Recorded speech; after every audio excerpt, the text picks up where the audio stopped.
在不久的未来，基因编辑技术取得了快速发展，一种被称之为仿生人的科技生命体被创造了出来。仿生人的生理构造与人类几乎完全相同，唯一的区别就是他们大脑中的神经元被经过了定向的基因编辑，有着单一且必须遵从的初始执念。至死不渝的伴侣，乖巧孝顺的孩子，效忠老板的员工，这些定制的仿生人开始作为商品在世界范围内流通。即便是在一些禁止制造和销售仿生人的国家，也有一些非法分子通过走私的方式将仿生人携带入境，暗中销售。随着仿生人的泛滥，危害也逐渐显现，越来越多的人开始沉迷在仿生人提供的虚假情感中。而对于仿生人自身而言，他们的思维和情感也极易在初始执念的束缚下变得畸形，很多恶性事件由此产生。面对日益严峻的形势，国际社会迅速召开会议，一致通过了仿生人的生产禁令以及召回令。按照约定，各国将立刻停止生产仿生人，并对各自境内的仿生人进行召回以及集中管理。西园市在第一时间成立了明眸基因研究所，配合公安机关对我国境内的仿生人进行搜查以及鉴定。然而，过程却并不顺利。鉴别仿生人的方法只有通过注射鉴定药剂来观察其瞳孔是否变色，但鉴定药剂的技术还存在缺陷，对于普通人有着极大的伤害。因此，它的使用被加以严格的限制。至今为止，距离仿生人禁令的颁布已经过去了5年，依然有一些仿生人隐藏在我们的生活之中。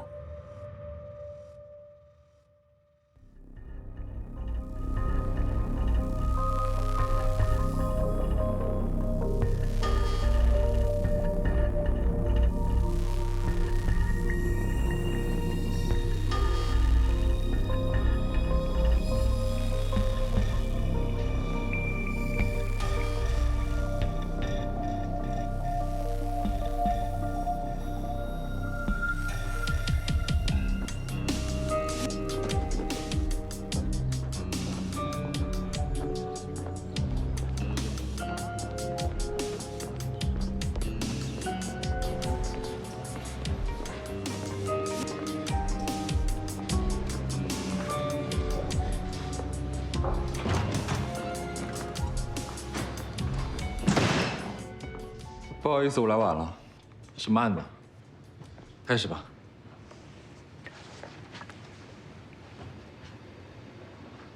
我们开始。死者，女性。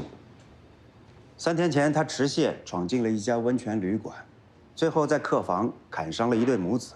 孩子为保护母亲，刺死了这个疯女人，导致她跌入炭火，脸部被烧毁。由于烧得过于严重，尸体已经无法辨认长相。死者身份不详，也对不上最近几个月的失踪档案，所以警方需要我们配合，同步展开鉴定工作，来确认是不是仿生人。烧成这样，瞳孔都看不到，药剂也不起作用，我们的鉴定工作会很困难。而且，就算是仿生人，人都已经死了，也不用我们明眸掺和了，对吧，陈诺？这小孩什么表情啊？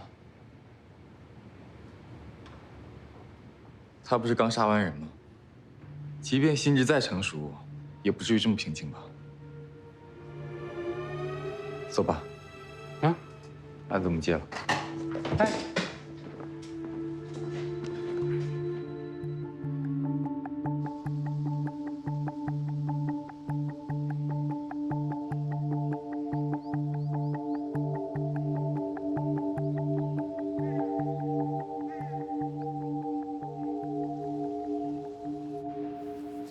因为雷雨天气，监控信号受到影响，所以断断续续的。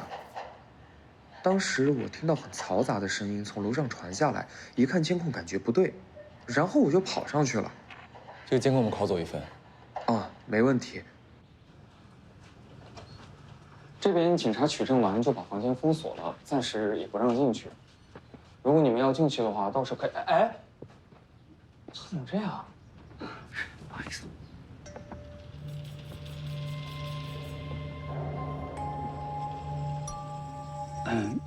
那对母子被警察带走的时候，你在现场吗？哦，当天我在大厅值班。那小孩子状态怎么样？是不是被吓坏了？这倒也没有。这左右两边都没住人，就0210房间住了一对情侣。他们住多久了？订了7天的房间。哎，先生，您不可以这样敲门。干什么呢？敲这么大声！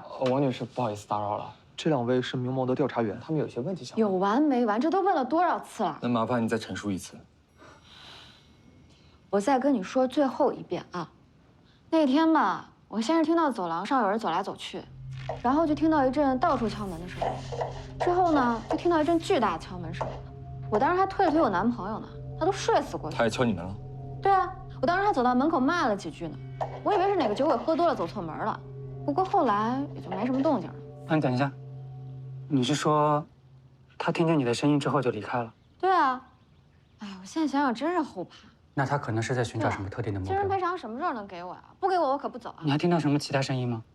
之后就听到一阵很吵闹的动静，我还听到一个女人喊说：“放开我的孩子，放开我的孩子！”哎，你明眸都来了，那疯子是不是就是仿生人啊？他肯定就是为了救他妈，所以把人给杀了。你别胡乱猜测了。辛苦你们了，还特意跑一趟。不过你们问的事情，我好像也帮不上忙。我们也只是怀疑，那天袭击你们的可能是仿生人。仿生人，我不知道。我当时心里也特别的慌，我能记得的我都说了。陈女士，你儿子在哪？我们想见见他。不好意思，孩子在睡觉，他好不容易能睡着了。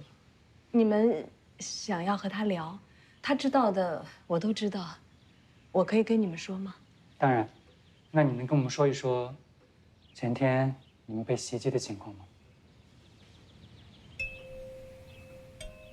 月儿钢琴比赛拿了第2名，我答应过，要带她去温泉酒店玩2天。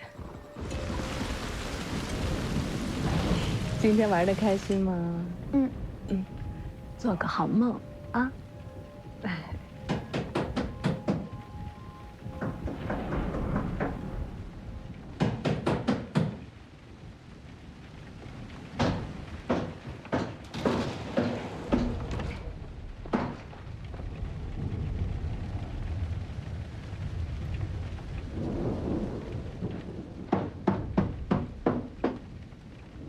谁呀？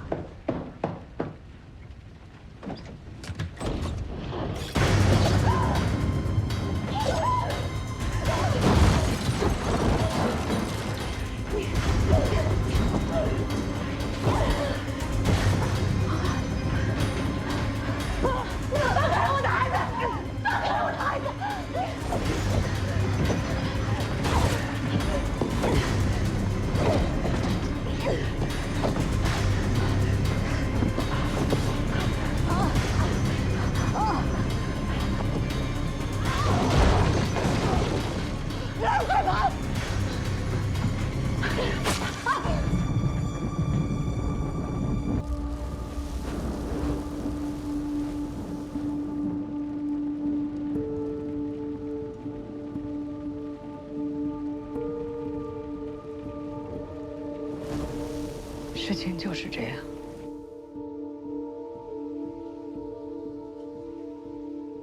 你觉得他是谁？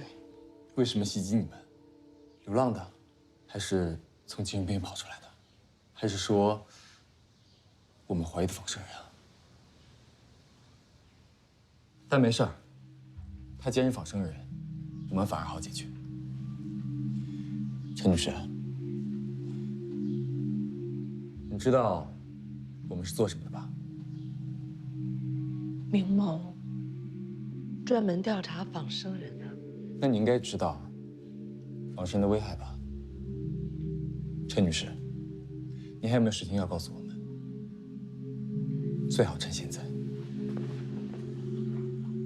我没有什么要说的，不好意思。我还要给孩子做饭。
你好，我们是民谋的调查员，想过来询问方院几个问题。我得问一下家长，你们稍等一下。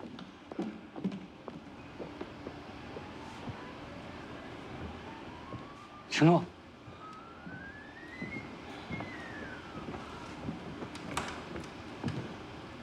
方院，我们是民谋调查员。不用介绍了，我们见过，对吧？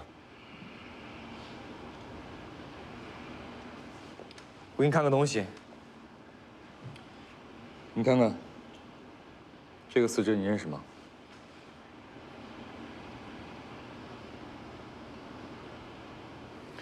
你会说话吗？喂，怎么一点反应都没有啊？承诺。你又来干嘛？你们怎么能闯到这里来？你们到底要对他做什么？我只是问他几个问题。为什么？我儿子是正当防卫，他没有做错什么，不要再纠缠他了。你儿子是不是正当防卫？我们会配合警方调查清楚。请你们出去。他一直都这样，不说话吗？出去！承诺，走。承诺。抱歉啊。哎，你觉得他那个样子正常吗？案发到现在一句话都没说过吧？刚才把他吓到了，他就是个孩子，只是想保护他母亲。你怎么能说他是杀人凶手呢？而且我们要确认的，难道不是死者是不是仿生人吗？你为什么一直盯着小孩不放？死人不会开口说话，他们说了不认识凶手。那是陈曦会说的，方圆还没开口呢。这重要吗？很重要。你只能通过伤害人的方式破案吗？那你可以试你的方法。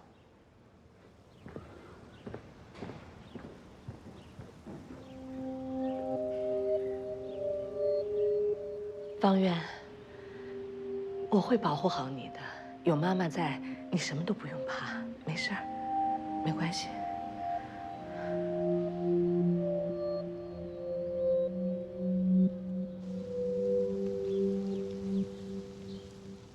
今天表现得不错，回家一定要好好吃饭哦。他现在还是会每天喊我叫保姆的名字。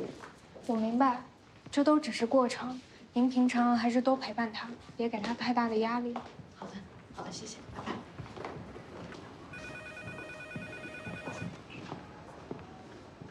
师哥，哎，安秋，不好意思啊，这次来的有点着急，没提前跟你打招呼。啊，没关系，怎么了？那我就不跟你绕弯子了。是这样的，我知道心理方面的问题你比较擅长，正好我们这边有个案子，想请你帮帮忙。是关于仿生人的吗？是，但也不是，现在还不是很清楚，主要是目前受害者一直不肯说话，所以想请你去看一看。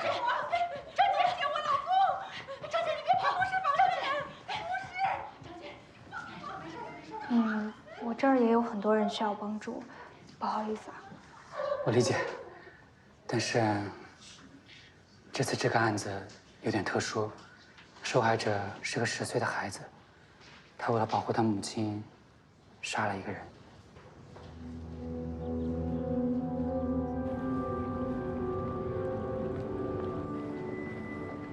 师哥，哎，安秋，他们已经在里面了，走，带你进去吧。好。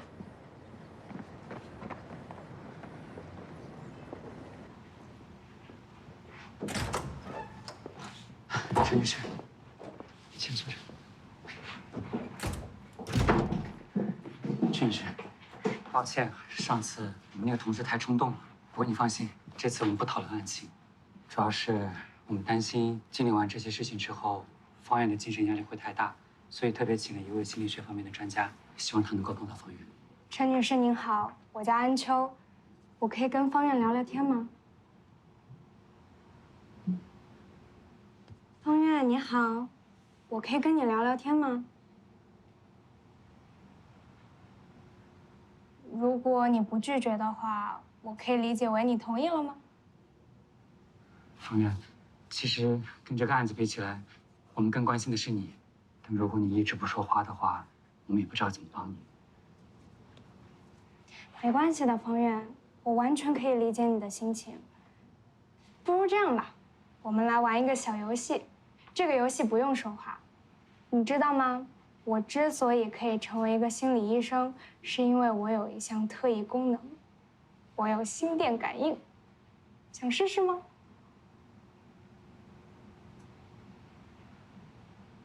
我先给你玩一次吧。好啊，游戏非常简单，这个游戏叫黑魔法。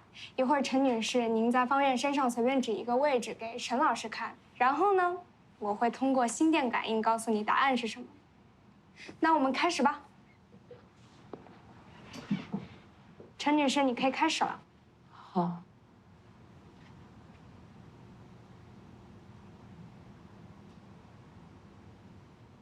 好了吗？好了。沈叔叔，配合一下吧。没问题。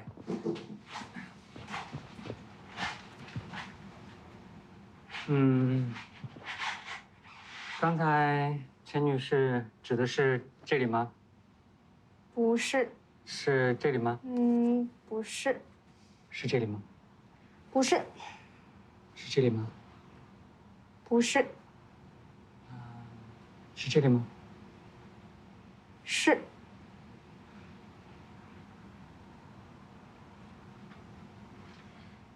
你是不是怀疑沈叔叔给了我什么暗示呀？你们肯定商量好第5个说出正确答案。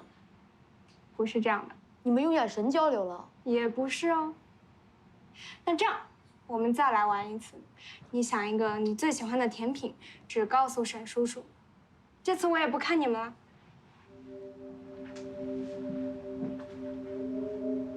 来。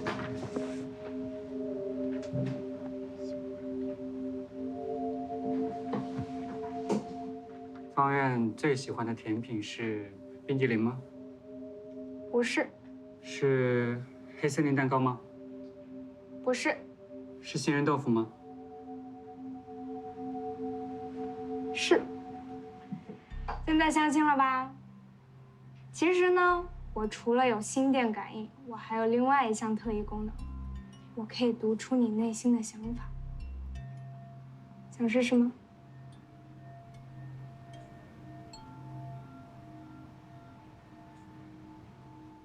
我饿了，想吃点东西。你来之前不是吃过早餐吗？我还想再吃点。好，妈妈去给你买。你乖乖的在这儿听话啊。嗯。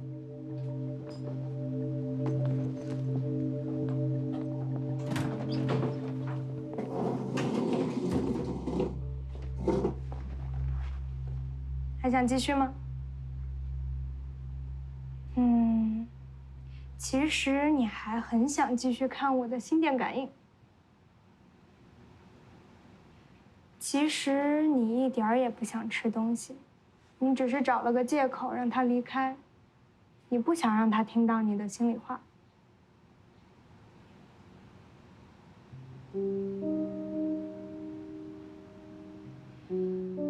他把你照顾得很好，可是这也让你很有压力。可是你是一个非常懂事的孩子，你愿意理解妈妈的辛苦，对吗？妈妈以前工作很忙，几乎没什么时间陪我，我也不怪她。可是妈妈其实很想多陪陪你，所以才会带你去温泉旅馆啊。可是那天发生的事情，让你一直很难过，是吗？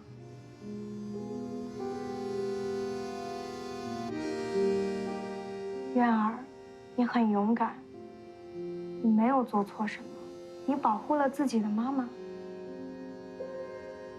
所以，保护妈妈是最重要的事情吗？当然啦。你果然作弊了。虽然我不知道你是怎么做到的，但你根本就没有什么心电感应，你跟他一起是来骗人的。苑儿，苑儿，你愿意跟我说说这块怀表的故事吗？苑儿，你怎么了？抱歉啊，陈女士，刚才看到。苑儿，走，咱们回家。陈女士，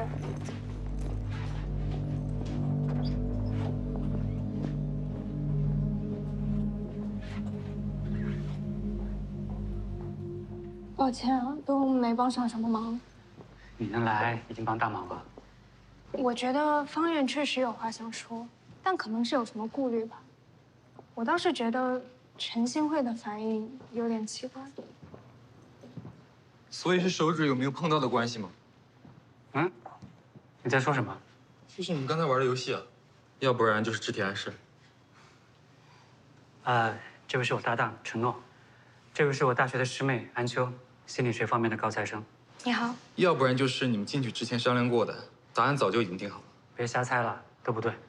不对，那是怎么回事？你刚才在监控室不都看到了吗？还想不明白？这其实是我们做心理治疗的时候经常玩的小游戏，原理很简单，就是把记号。我就知道，一定是在答案上做了记号，对吧？当然不是答案啊，每一个答案都不一样。不是答案，那是在哪儿？你好好想吧啊。那个，我先送安秋走了，他有事儿呢啊。哎，答案前一个什么来着？前一个你好好想啊。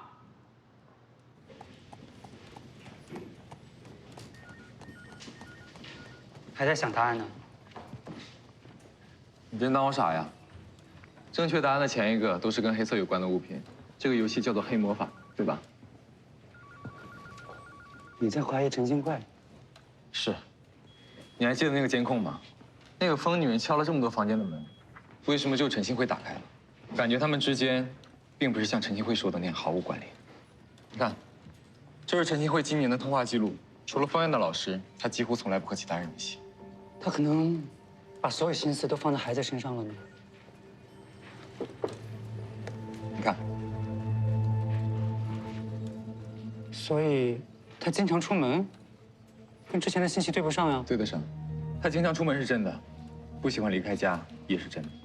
陈新慧夫妻曾经开过一家服装贸易公司，她丈夫生病去世后，只有她一个人在管理，收益相当不错。但突然在3年前，她把公司给转让了。之后再没有创业，也没有上班，全职在家。当然，之前赚的钱，光是理财就足够他们母子2人日常开销了。所以说，他是3年前性格突然转变的。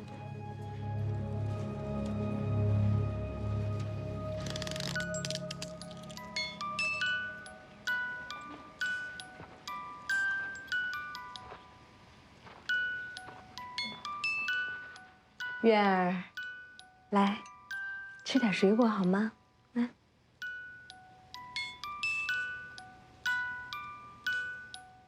那妈妈去给你打成果汁好吗？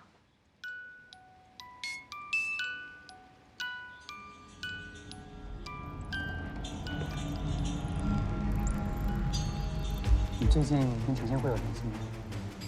前段时间他突然跟我借钱，可我哪有那么多钱啊？他就跟我发脾气。陈总呀，陈总好久没来了。以前啊，还经常和同事一起过来聚餐呢。他在我们这儿存的酒，还有会员卡的余额，现在都没消费完呢。你跟陈新会多久没有联系了？好几年了吧？所以你们父亲去世，他也没有回去吗？对，他没回来。别再给我提这个事儿了，好吗？都已经过去了。我还听朋友说，他把公司都给卖了，把合伙人也给骂了一顿。你有去家里找过他吗？有去过，家里面好像也住了人，但是我去的时候他没开门，之后我们再也没联系过了。陈新会在3年左右的时间里，不仅转让了公司，而且还和所有的亲朋好友都闹掰了，而且闹翻的理由五花八门。他跟朋友借钱还可以解释，但是他哥说他父亲死的时候他连葬礼都没有参加，这就有点说不过去了。可能是有不想让人知道的秘密吧。承诺，这是万部让交给你的尸检结果。果然是这样。这是什么？这是死者的尸检报告，你过来看。尸检报告显示，死者生前长期服用致幻类药物，而且处于营养不良、肌肉退化的状态，很可能是遭受了囚禁。你还记不记得案发酒店王女士所说的话？之后就听到一阵很吵闹的动静。他说听到有人在喊：“放开我的孩子，放开我的孩子。”单看字面意思，我们会下意识认为是陈新辉所说。但我仔细听过监控，发现这句话的语调有问题。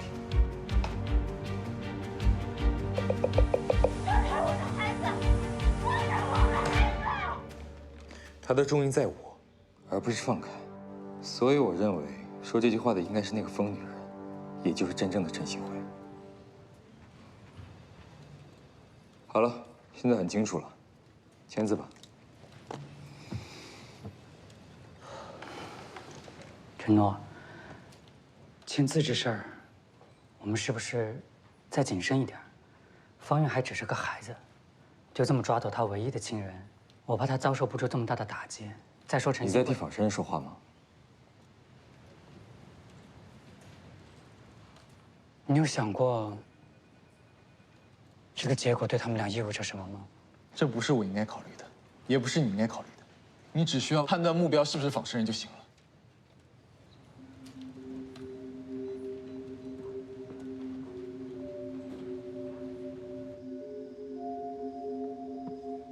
所以，保护妈妈是最重要的事情吗？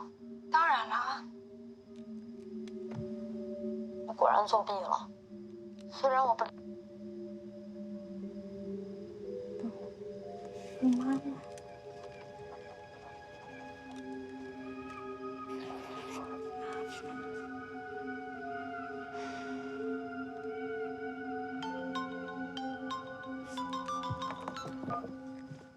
喂，师哥。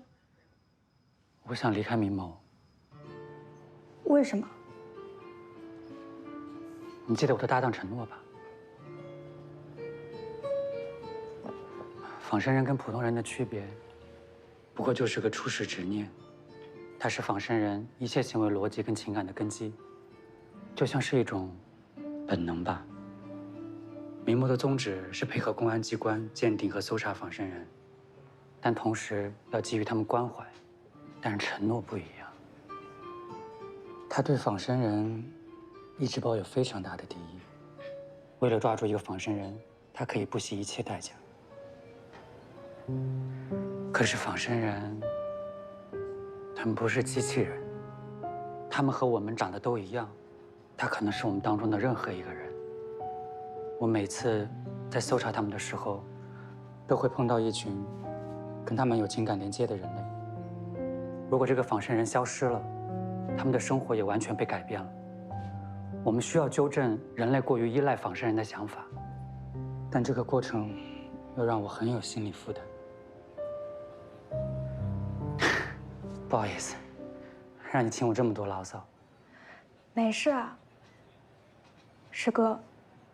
不管是调查员还是心理医生，我们的工作不就是为了让人们可以接受事实吗？有些人放弃了自己，但我们不能放弃他们。再坚持一下，说不定转机很快就来了。谢谢，安秋。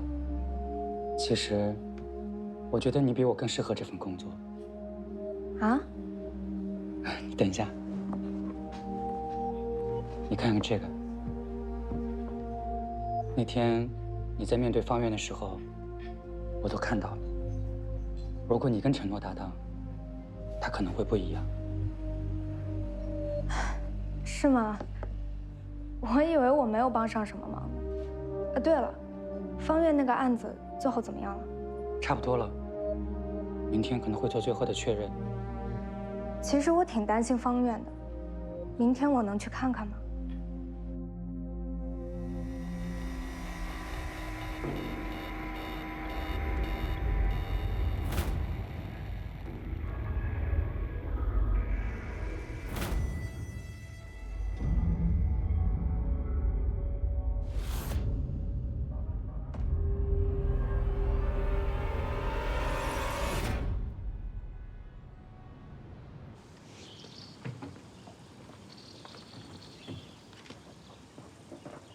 沈先生，外面有位女士找你。好。安秋，警察怎么来了？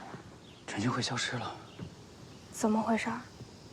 陈新慧确定是方生人。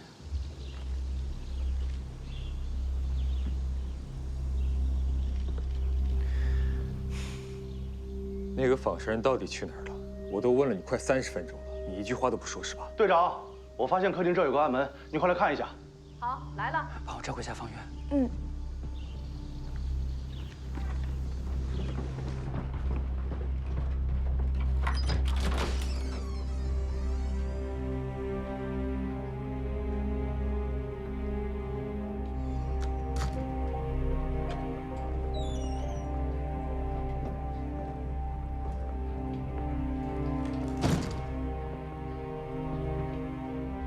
果然是这样。渊儿，所有事情说出来会轻松一点的。我最后再问你一次，那个仿生人去哪儿了？都到这个时候了，你还在隐瞒是吧？你能不能别这样对一个孩子？你知不知道他做了些什么？那名死者是他的母亲。我们对温泉酒店那名死者以及他们母子都做了 DNA 检测，结果证实，那名死者也是陈新慧，他们其中一个一定是仿生人。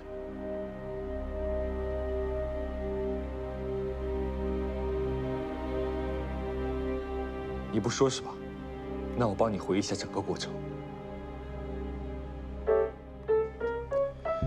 我的猜测，你的妈妈因为忙于工作，所以从黑市定制了一个跟她长得一模一样的仿生人来替她照顾你。她的初始执念一定就是无条件的对你好，对你百依百顺。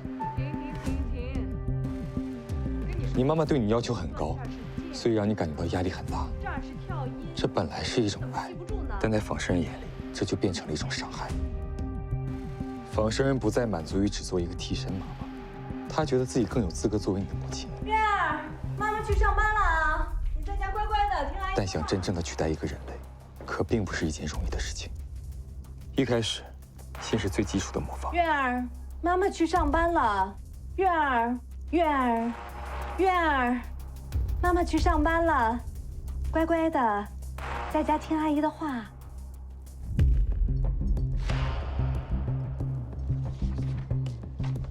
谢谢。仿生人日复一日的把药物下到食物和水中，渐渐的，你妈妈的身体就出现了问题。与此同时，她开始了鸠占鹊巢的计划。陈总，您确定要把公司卖掉吗？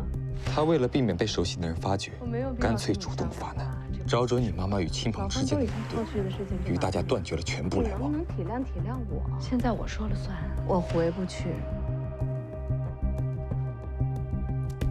月儿，妈妈已经把阿姨给退了，以后妈妈会全心全意照顾你。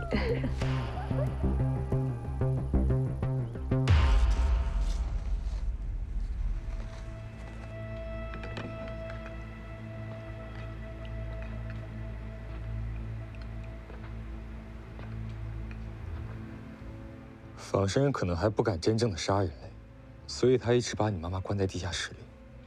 因为被下了药，他的脑子时而清醒，时而糊涂。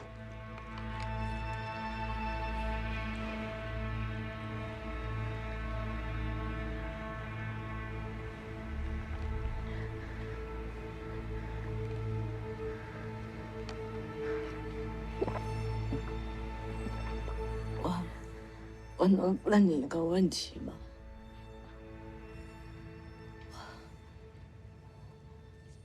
我不在的这段时间，方圆过得好吗？过得开心吗？他有没有想妈妈？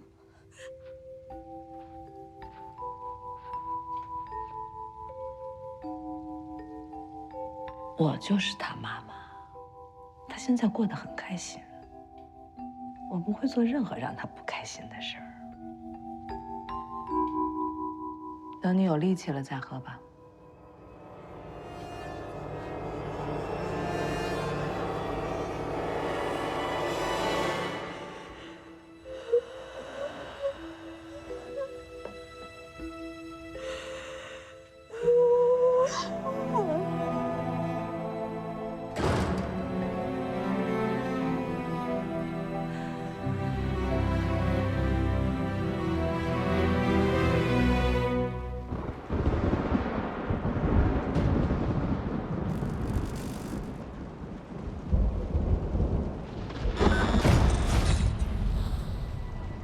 事发那天雷暴天气，地下室的门很可能因为停电引发故障，自动打开了。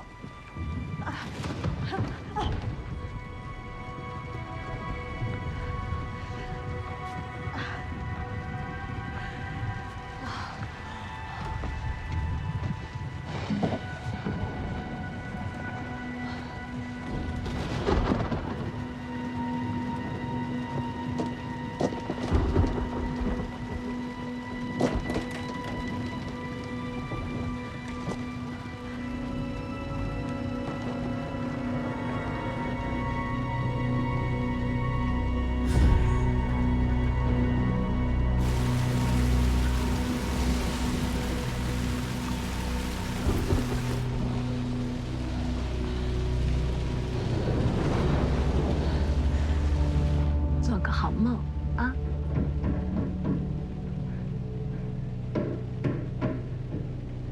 妈，怎么回事？没事，我去看看。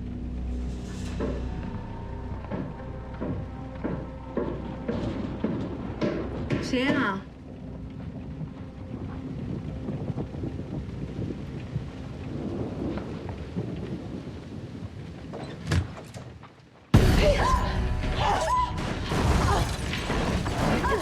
都怪你抢走了我的孩子！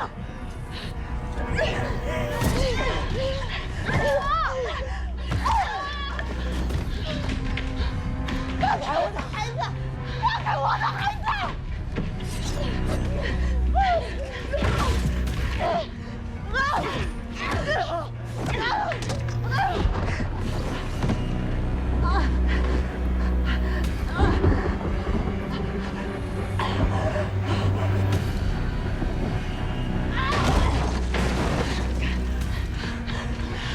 月儿，快走！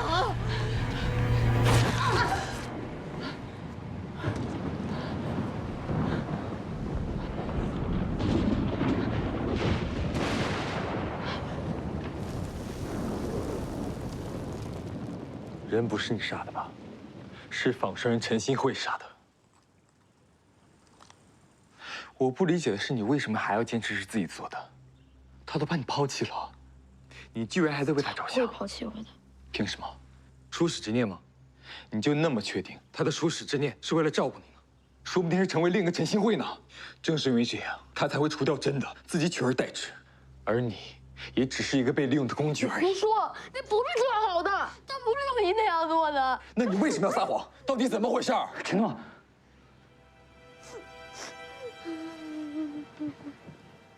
月儿，你别害怕，别难过。我们只有知道真相，才能帮助你。你能不能告诉我们，那天晚上到底发生了什么？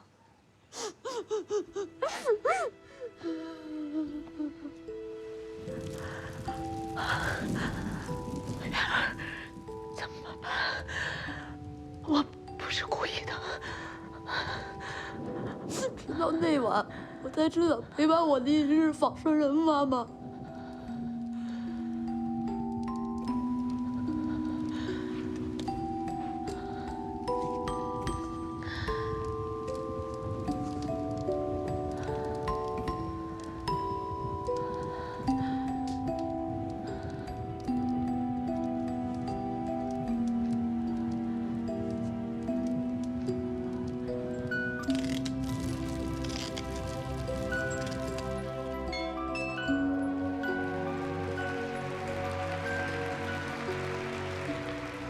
对不起，月儿，妈妈实在太忙了，没时间好好照顾你。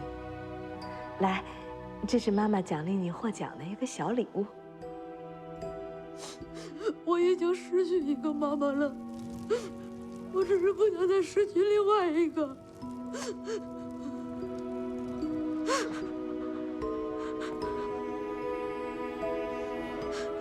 那天你问我，保护妈妈是不是最重要的事情？你当时一定很自责吧？可是我没有说错，你非常勇敢，月儿，你只是保护了另外一个妈妈。另外一个妈妈。说了这么多，还不是在需要的时候离开了？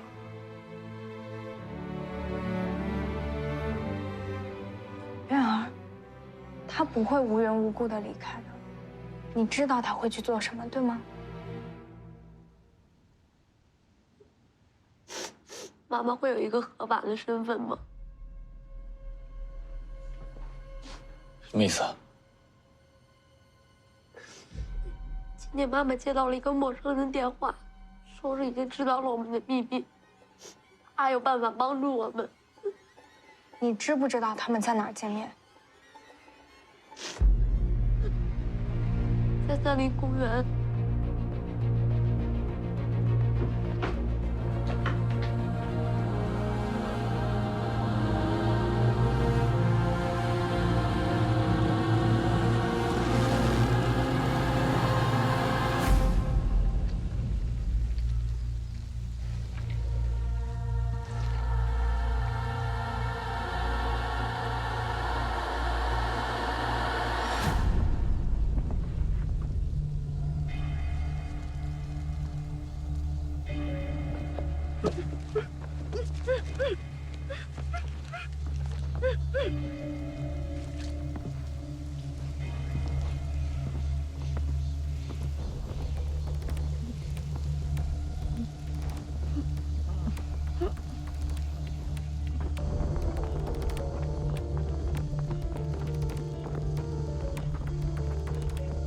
分头找吧。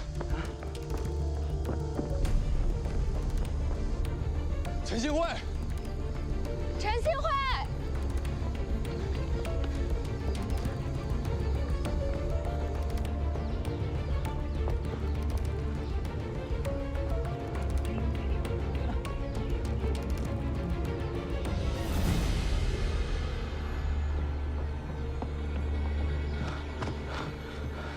陈幸会。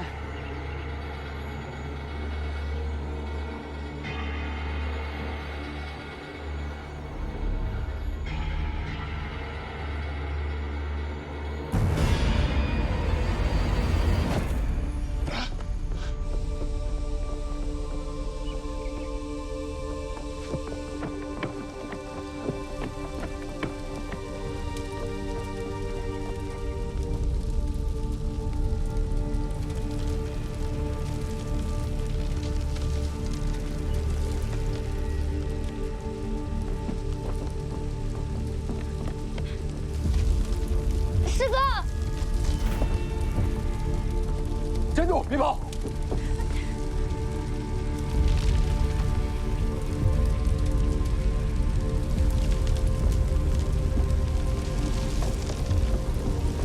师哥，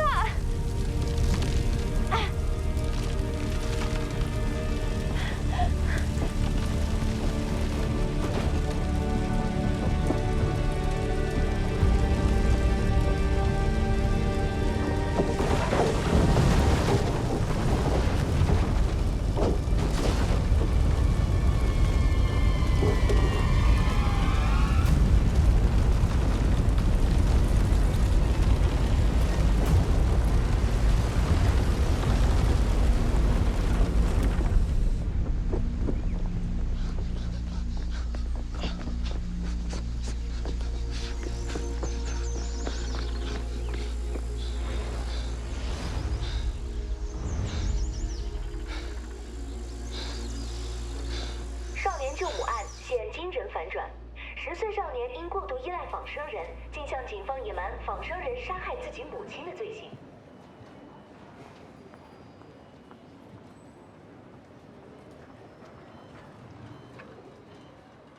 病人吸入浓烟过多，导致脑部缺氧缺血，目前还是昏迷状态。如果昏迷时间持续过长，那么很有可能会留下后遗症。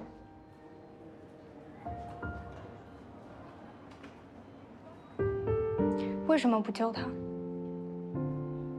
当时如果你不跑，也许他就不会躺在这儿。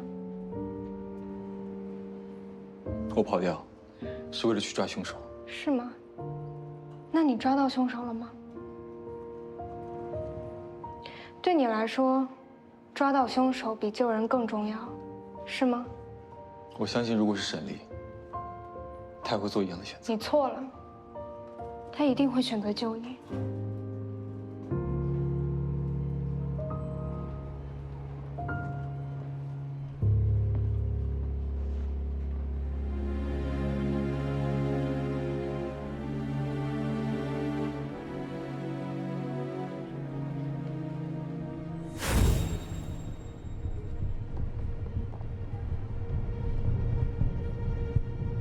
你好，是人事部吗？我想加入明谋。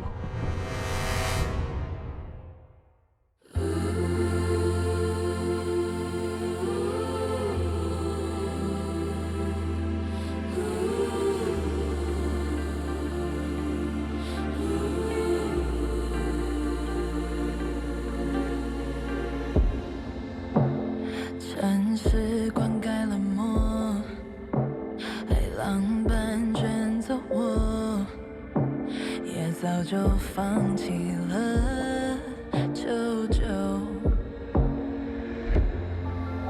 瞳孔却偷偷闪烁，祈祷月光能拥抱我。总遗留下的线索不放弃，也不追究。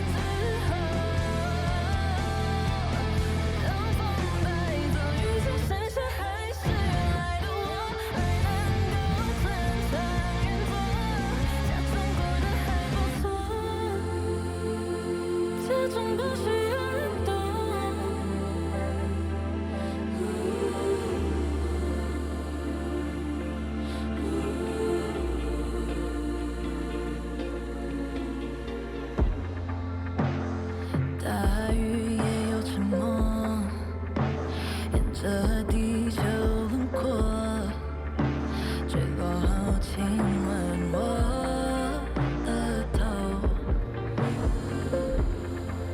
心上却偷偷清秀，希望你对我毫无保留，能听见我的呼喊，不逃避，试着挽救。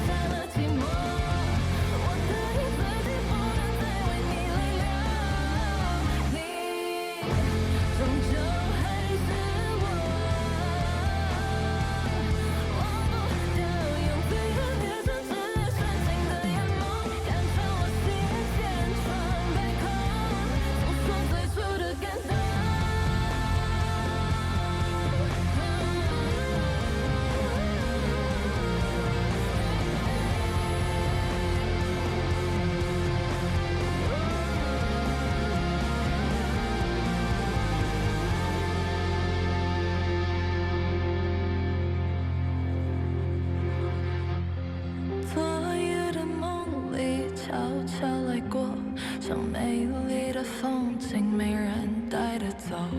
深刻又透明，是你的承诺，就这样。